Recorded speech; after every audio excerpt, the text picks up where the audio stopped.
Polda Jabar bocorkan kejanggalan kasus Vina Cirebon. Memang ada instruksi. Jangan sampai pemerintah dianggap lemah. Jangan sampai juga Polri dianggap lemah.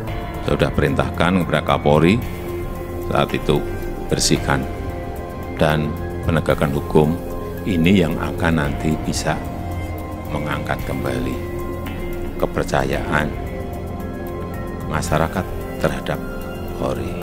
Hal-hal yang sifatnya bisa menurunkan tingkat kepercayaan publik, hal-hal yang bersifat pelanggaran, tentunya ini menjadi arahan dari Bapak Presiden dan kami akan tindak lanjuti untuk melakukan langkah-langkah dan tindakan tegas. Adakah handphonenya? Kemudian dari handphone itu bisa dilihat BTS-nya, bisa dilihat WA, bisa dilihat percakapan. Kemudian adakah DNA-nya? Adakah hasil laboratorium tentang ini kan kasus DNA. Perzinaan DNA kan? Adakah si sperma Peggy di situ? Nah, kemudian cocokkah hasil pisum et repertum dengan luka di baju? Kan katanya ditusuk di dada. Kemudian pasti bajunya akan luka. Kalau ini semua tidak ada, termasuk CCTV, adakah di CCTV? Kalau semua yang terkait dengan scientific crime investigation nggak ada, hanya mengandalkan keterangan saksi yang tidak saling mendukung satu persatu, maka ini harus dikeluarkan, dan kalau diperadilankan untuk dia jadi tersangka, maka ini penahanannya dia jadi tersangka tidak sah. Tugasnya itu menjaga marwah Polri agar bisa profesional. Itu dulu, sehingga yang dilakukan Polri harus benar dulu, sehingga kami betul-betul mengawasi Polri. Maka tadi betul Pak Susno, scientific crime investigation adalah kuncinya, pertama itu. Kedua, saya kira kritik yang sangat besar terhadap Polri kasus ini, itu harus jadi bahan pelajaran. Artinya harus hati-hati betul, jangan sampai mengulang kesalahan yang sama. Saya kira ada adagium lebih baik membebaskan 1000 orang bersalah daripada menghukum 1 orang tidak bersalah. Intinya harus hati-hati. Saya yakin Polri sangat menunggu kapan pra-peradilan ini dilakukan. Mengapa Polri menunggu gitu? Penyidik kan ingin terbuka. Hasil kerjanya ingin diuji di pengadilan. Jangan sampai nanti, mudah-mudahan di sini tampil atau mendengar siapa namanya, advokatnya, pengacaranya Peggy. Jangan dari kemarin akan pra-peradilan.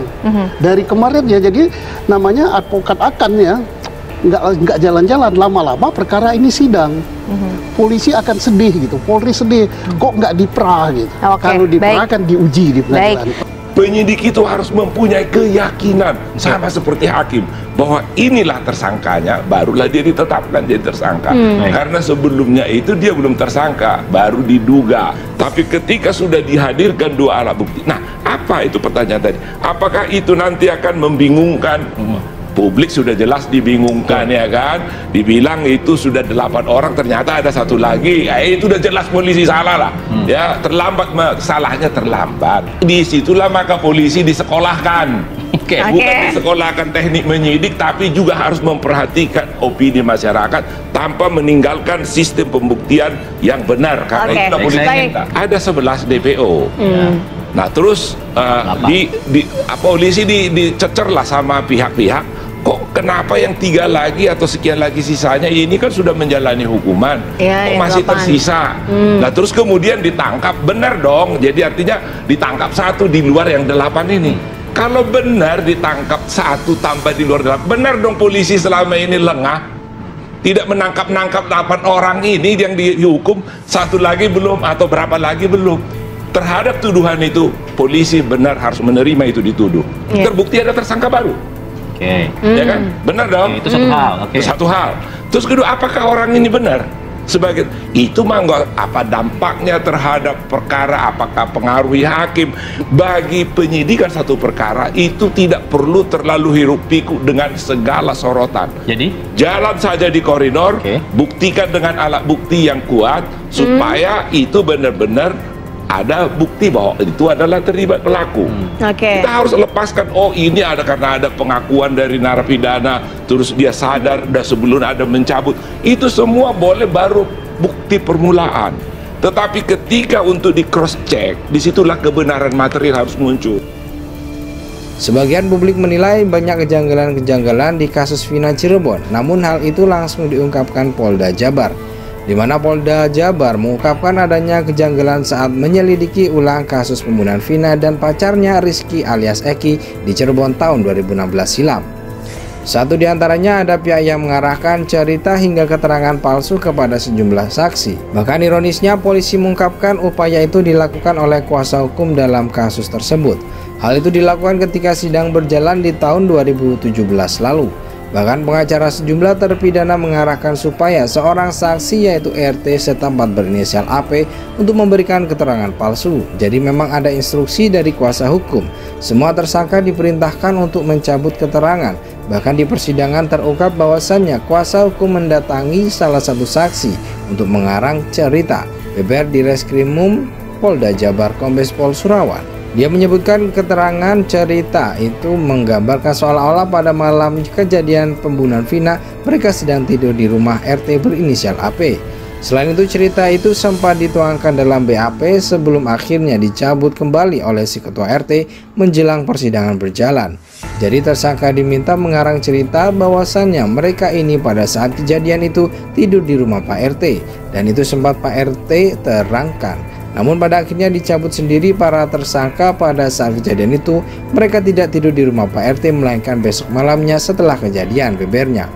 Kejadian kan malam Minggu, jadi malam Senin mereka itu tidur di rumah Pak RT, itu benar.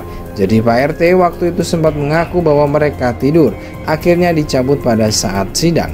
Dan itu menurut keterangan dari para saksi itu adalah permintaan dari kuasa hukum tersangka dan keluarganya. Lanjutnya mengungkapkan seperti yang dilansir dari berbagai media massa Rabu 29 Mei 2024. Kemudian dilansir kembali dari berbagai media massa belakangan ini diketahui pengacara yang disebut Surawan adalah Jogi Nainggolan.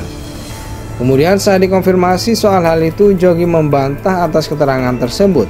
Jogi justru mengatakan bahwa ketua RT berinisial AP itulah yang telah mengarang cerita. Sebab ia memastikan pada malam kejadian pembunuhan Vina, para kliennya sedang tidur di rumah RT tersebut.